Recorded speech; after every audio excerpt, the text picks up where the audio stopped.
नमस्कार दोस्तों। आज का जो ये एपिसोड होने वाला है वो बहुत ही जबरदस्त है।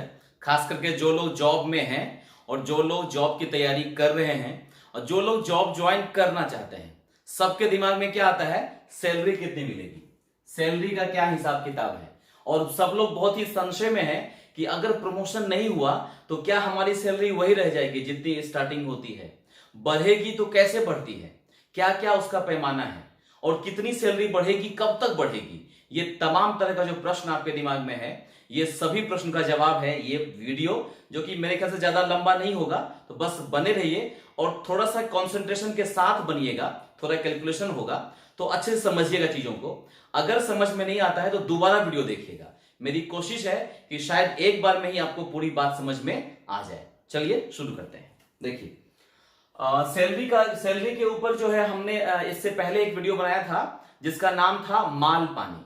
अगर आपने वो माल पानी वाला वीडियो नहीं देखा है तो आप लोगों से गुजारिश है मेरी कि आप लोग वो माल पानी वाला वीडियो जरूर देख लीजिए, क्योंकि उसमें हमने अच्छे से कैलकुलेशन बताया हुआ है बेसिक तरीके से कि अगर आपका जब किसी भी पोस्ट पे ज्वाइनिंग होती है, जो भी लेवल आपका स्टार्ट होगा, उस लेवल से आपकी सैलरी जब ज्वाइनिंग होगी उस समय कितनी बनेगी, वो हमने अच्छे से बताया है माल पानी वाले एपिसोड में। तो वो माल पानी वाला वीडियो आप लोग देख लीजिए, उसके बाद आप इस वीडियो को देखिएगा।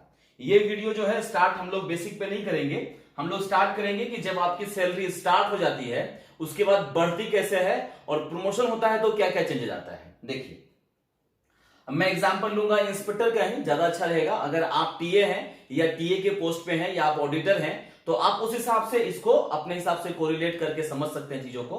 एक एग्जांपल के तौर पे मैं लेता हूं कि अगर आज का कोई इंस्पेक्टर ज्वाइन करता है department, not only in GST department, किसी भी सेंट्रल गवर्नमेंट डिपार्टमेंट में, तो उसकी सैलरी कैसे बढ़ती है इसको समझते हैं। देखिए, जब कोई इंस्पेक्टर ज्वाइन करेगा तो उनका जो बेसिक होता है दोस्तों, तो वो स्टार्ट होगा 44,900 से। ये उसका बेसिक रहेगा। बेसिक के बाद जो है उसके ऊपर उनको डीए मिलता है जो आज की डेट में 17% है, और फिर एचआरए मिलता है। ये मुंबई के हिसाब से मैं बताऊंगा, एचआरए जो है वो 24% होगा। अगर आप वाई सिटी में है तो 16% होगा, जेड है तो 8% होगा। मैं मुंबई के हिसाब से या जहां जहां एचआरए 24 है उसके हिसाब से बता रहा हूं। इसी हिसाब से आपका जो है टीए बनता है, फिर होता है टीए ऑन डीए। टीए जो है आपके डीए के ऊपर। ये सब पॉइंट जो है आपका जब भी कोई सैलरी बनता है तो आपका ये पैमाना रखा जाता है कि इस हिसाब से आपकी सैलरी विड्रॉ होगी। जैसे आपका पहला साल है, पहला महीना है आपका, मान लीजिए ज्वाइनिंग का, तो पहले महीने जब आप ज्वाइन करेंगे इंस्पेक्टर लेवल पे, और जीएसटी की अगर बात करें तो हमने बताया है कि आपके हाथ में इन हैंड अगर देखा जाए तो 62,000 रुपए आपके हाथ में आता है, फिर डिडक्शन भी होता है उस हिसाब से। तो ये है बेसिक सैलरी जब आप स्टार्ट करते हैं। अब जब एक साल हो जाता है तो फिर क्या होता है, देखिए, जैसे ही एक साल हो जाता है आपका जो बेसिक है, ध्यान से समझिएगा, एक साल के बाद, या एक साल ना कहें 6 महीने के बाद, 6 महीने के बाद, मतलब आपका जो सर्विस है वो कम से कम 6 महीना होना चाहिए। अगर आपने 6 महीने तक काम कर लिया है तो आपके बेसिक में 3% का इजाफा होता है, जिसको बोलते हैं इंक्रीमेंट। इंक्रीमेंट मिलेगी आपको 3%। कब मिलेगी? कम से कम 6 मंथ का आपका सर्विस होना चाहिए। अब यहां पर एग्जांपल लेते हैं, मान लेते हैं अभी चल रहा है क्या, नवंबर चल रहा है, तो इसमें 6 महीने जब आप काम कर लेंगे तो कितना, दिसंबर, जनवरी, फरवरी, मार्च, अप्रैल, मई के आसपास जो है आप देखिएगा कि आपका 6 महीना कंप्लीट होता है। तो क्या इस मई में इंक्रीमेंट लग जाएगी? नहीं लगेगी। इंक्रीमेंट सिर्फ 2 ही मंथ लगती है। जो पहला मंथ है वो है जनवरी और दूसरा मंथ है वो है जुलाई। 1 जनवरी को या फिर 1 जुलाई को लगती है। तो अब मैं एग्जांपल लेता हूं कि नवंबर वाला जो ये ऑफिसर होंगे जो ज्वाइन किए इंस्पेक्टर, तो 6 महीने बाद वो मई मंथ आएगा, तो मई मंथ के बाद जो जुलाई आएगा उसमें उनको एक इंक्रीमेंट मिल जाएगी। क्लियर हो गया? अब मान लेते हैं जुलाई में कोई ज्वाइन करता है, जुलाई मंथ में, तो फिर 6 महीने बाद जनवरी आएगा, तो जनवरी में उनको पहला इंक्रीमेंट मिल जाएगा। इंक्रीमेंट का खेल ऐसा है कि साल में एक ही बार आपकी सैलरी इंक्रीमेंट के माध्यम से बढ़ती है, और वो भी फिक्स है सेंट्रल गवर्नमेंट में 3% ही बढ़ती है। 3% किस पर बढ़ेगी? बेसिक पे बढ़ेगी, ध्यान रखिएगा। और जैसे ही बेसिक में उथल पुथल होगा तो उसी हिसाब से आपका डीए, उसी हिसाब से आपका एचआरए, उसी हिसाब से आपका टीए तो फिक्स है, डीए ऑन टीए ये आपका बढ़ जाता। जहां जहां बेसिक से रिलेटेड है वहां वहां उथल पुथल होगी, सैलरी आपकी बढ़ती जाएगी उसी हिसाब से जितना आपका जैसे ही बेसिक आपका बढ़ा। क्लियर हो गया कि आपका बेसिक कब बढ़ेगा? पूरे साल में एक बार बढ़ेगा। तो जैसे ही मान लेते हैं कि 6 महीने बाद जब आपका बेसिक कितना हो जाएगा 3% अगर हम देखते हैं तो लगभग जैसे ही आप इसमें जोड़ेंगे ना तो लगभग 46,200 आपका बेसिक हो जाएगा। तो देखिए 44,000 46,000 हो गया। तो आपका जैसे ही बेसिक बढ़ा उसी हिसाब से डीए क्या है, बेसिक के ऊपर ही है तो डीए भी बढ़ जाएगा, एचआरए भी बढ़ जाएगा, टीए फिक्स रहेगा सिटी के अनुसार, लेकिन टीए ऑन डीए जो है वो बढ़ जाएगा। तो एक तो ये गेम हो गया पहला कि आपको 3% का इंक्रीमेंट मिलता है साल में एक बार, ये आपकी सैलरी को एनहेंस कर देगा, इसके लिए प्रमोशन की जरूरत नहीं है। दूसरा होता है कि आपका 6 महीने में एक बार डीए इंक्रीज होता है। डीए जो है वो क्या होता है, डीए केंद्र सरकार जो है, गवर्नमेंट जो है वो टाइम टू टाइम महंगाई का जो रेट है उसके आधार पे आपको डीए बढ़ाती है। अभी 17% है, कोरोना का समय है इसीलिए अभी डीए को फ्रीज कर दिया गया है। इवन हम लोगों को अभी इंक्रीमेंट भी इस साल नहीं मिला है, तो अदरवाइज ये 17 से ही बढ़ के बहुत ज्यादा हो चुका होता। तो नॉर्मल अगर कंडीशन होती तो 17 से अभी 20, 23, 24 हो चुका होता। तो इस हिसाब से डीए आपका बढ़ता है 6 महीने में एक बार। और तीसरा जो बढ़ता है वो है डीए, ये भी 6 महीने में एक बार। मतलब क्या हुआ, पूरे साल में बिना प्रमोशन लिए आपकी सैलरी 3 बार बढ़ती है। पहला इंक्रीमेंट जो कि बेसिक पे असर करता है 3%, दूसरा डीए जो central government time to time execute करवाती है, और तीसरा भी डीए है जो सेंट्रल गवर्नमेंट जो है अनाउंस करती है, और उसी को फिर मेरे ख्याल से स्टेट गवर्नमेंट भी फॉलो करती है। तो ये 3 कंडीशन हो गया जिसके कारण आपकी सैलरी बढ़ती जाएगी, प्रमोशन की वहां पे जरूरत नहीं है। अब हम लोग देख लेते हैं कि जब प्रमोशन होता है तो फिर क्या गेम होता है। मैंने बताया था, मेरे ख्याल से थंबनेल में लिखा है कि जब प्रमोशन नहीं हो रहा है तो भी सैलरी बढ़ती है। तो एक तो ये 3 कारण हो गया, और दूसरा था कि जब किसी का प्रमोशन नहीं होता है या किसी का होता है और वो नहीं लेते हैं, वो क्या गेम है उसको समझिए। देखिए, जब आप इंस्पेक्टर बनते हैं तो लेवल 7, उसके बाद होता है लेवल 8, उसके बाद होता है लेवल 9। 7 में जब स्टार्ट करेंगे वो होता है 44,900, और दूसरा इसका जो है वो 46,200, तीसरा है 47,600, फिर है 49,000। लेवल 8 की बात करें तो 47 से शुरू होता है, उसके बाद 49, उसके बाद 50,50, फिर 52,000। लेवल 9 की बात करें तो 53,000, 54,700, 56,300, 58,000, और ऐसे ही बढ़ता जाता है। मैं एक एग्जांपल के तौर पे स्टार्टिंग का देता हूं। देखिए, अगर मान लीजिए कोई इंस्पेक्टर ज्वाइन कर रहा है तो उसका बेसिक क्या रहेगा, ये रहेगा। 1 साल काम कर लिया तो उनका बेसिक कितना हो जाएगा, इतना। 2 साल काम कर लिया तो बेसिक कितना हो गया, इतना। 3 साल काम किया तो इतना। और नॉर्मली हम लोग देख रहे हैं कि 2 साल का क्राइटेरिया है इंस्पेक्टर से सुपरिटेंडेंट बनने के लिए, लेकिन कोई बन रहा है क्या, नहीं बन रहा है। कम से कम 5 से 6 साल तो लग ही रहा है किसी को भी प्रमोट होने के लिए। हमने अभी जो जोन वाइज एनालिसिस देखा है उसमें मेरे ख्याल से सब जगह जो है 2014 वाला जो बैच है, 14 वाला बैच अभी तक मेरे ख्याल से 1-2 जोन को छोड़ के कहीं पे प्रमोशन नहीं मिली है। 16 में अगर ज्वाइनिंग हुई होगी मान लीजिए तो 16, 17, 18, 19, 20 मतलब 5 से 6 साल तो आपका कम से कम लग ही रहा है।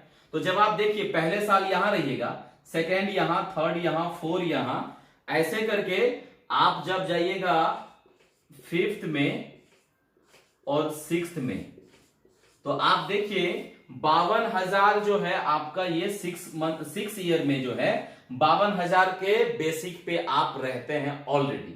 ठीक है, अब मान लीजिए यहां प्रमोशन हो भी जाता है, तो यहां प्रमोशन हो जाएगा तो यहां से 52,000 से नीचे का जो भी लेवल है आपको एक इंक्रीमेंट मिलता है। मतलब लेवल 7 में आपको एक इंक्रीमेंट मिलता है जब आपका प्रमोशन होता है। तो क्लियर हो गया।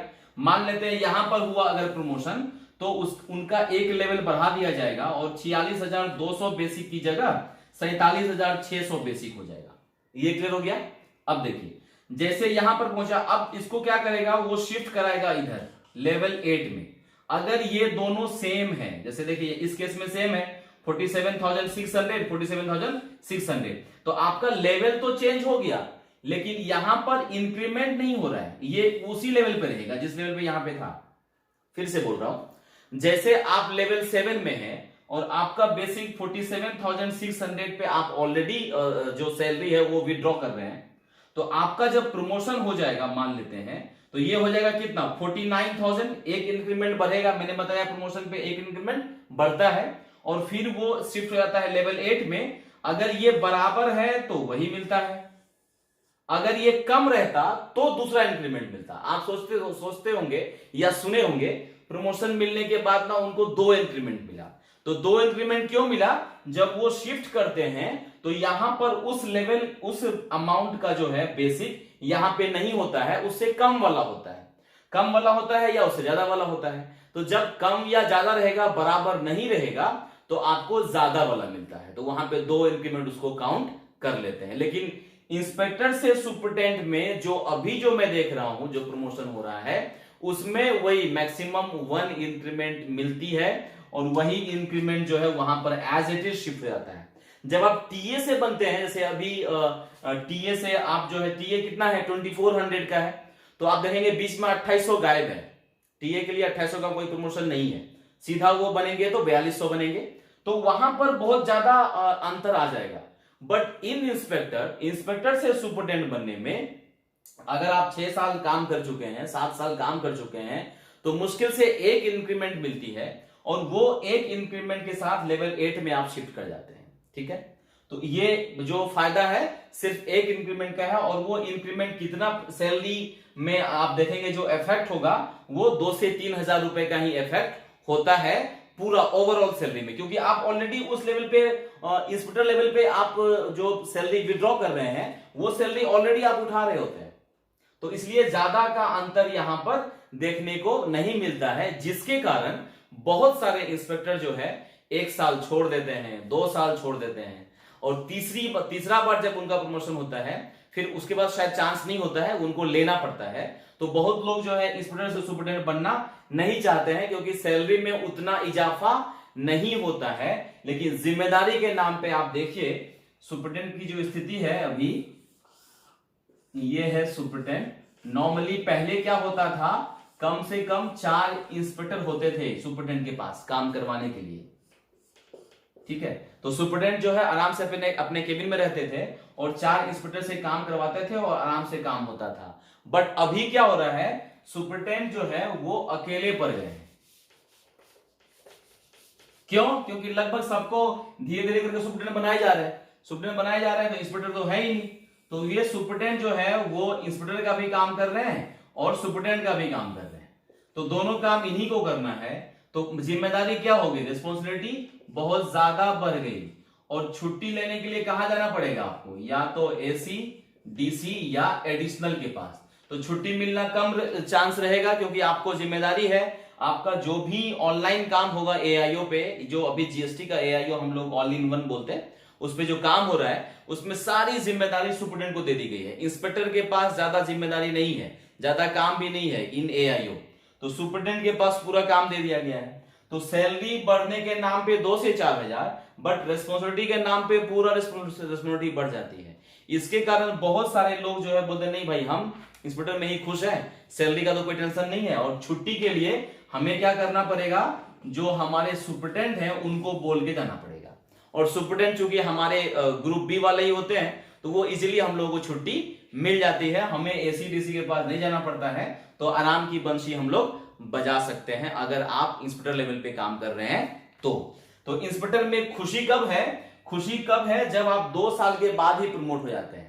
अगर आप 6 साल 7 साल काम करने के बाद प्रमोट हो रहे हैं तो फिर शायद आपको सुपरटेंडेंट बनने की उतनी खुशी नहीं रह जाएगी। एक तो ये कारण हो गया।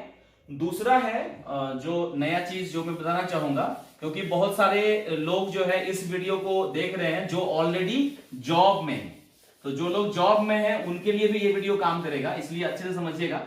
अभी मैंने 3-4 पॉइंट बता दिया है।